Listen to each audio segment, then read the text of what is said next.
ଲୋକଙ୍କ ସୁରକ୍ଷାକୁ ଦିଆଯାଉଛି ପ୍ରାଥମିକତା। ସିଷ୍ଟମରେ ହେବ ବଡ଼ ଧରଣର ପରିବର୍ତ୍ତନ। ପୋଲିସ ମହାନିର୍ଦ୍ଦେଶକ। ବାଲିଅନ୍ତା ସୌମ୍ୟ ହତ୍ୟା ଘଟଣାରେ କ୍ରାଇମବ୍ରାଞ୍ଚ ଭଲ ତଦନ୍ତ କରିବ।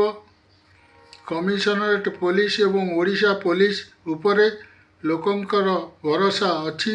ଲୋକଙ୍କ ସୁରକ୍ଷାକୁ ପ୍ରାଥମିକତା ଦିଆଯାଉଛି। ଅପରାଧ ନିୟନ୍ତ୍ରଣ ପାଇଁ ବ୍ଲୁପ୍ରିଣ୍ଟ ପ୍ରସ୍ତୁତ କରାଯାଇଛି। ଭୁବନେଶ୍ୱର କଟକରେ ଆଇନ ଶୃଙ୍ଖଳା ନେଇ ସମୀକ୍ଷା ପରେ ପୋଲିସ ମହାନିର୍ଦ୍ଦେଶକ ୱାଇ.ବି. ଖୁରାନିଆ ଏହା କହିଛନ୍ତି।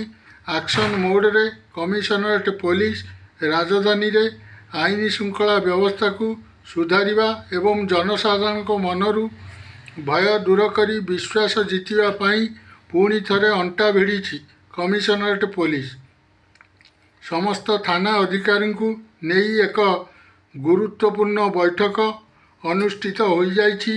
ଏହି ବୈଠକରେ ପୋଲିସ ସେବାରେ ଥିବା ତ୍ରୁଟିକୁ ସୁଧାରିବା ସହ ଅପରାଧ ନିୟନ୍ତ୍ରଣ ପାଇଁ ବ୍ଲୁପ୍ରିଣ୍ଟ ପ୍ରସ୍ତୁତ କରାଯାଇଛି।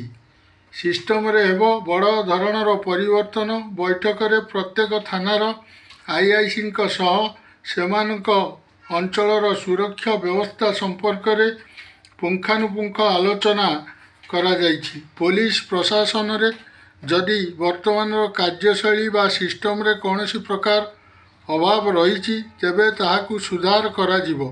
ଜନସାଧାରଣଙ୍କୁ ଉତ୍ତମ ସେବା ଯୋଗାଇ ଦେବା ଏବଂ ପୋଲିସ ଉପରେ ଥିବା ଆସ୍ଥାକୁ ଫେରାଇ ଆଣିବା ମୂଳ ଉଦ୍ଦେଶ୍ୟ।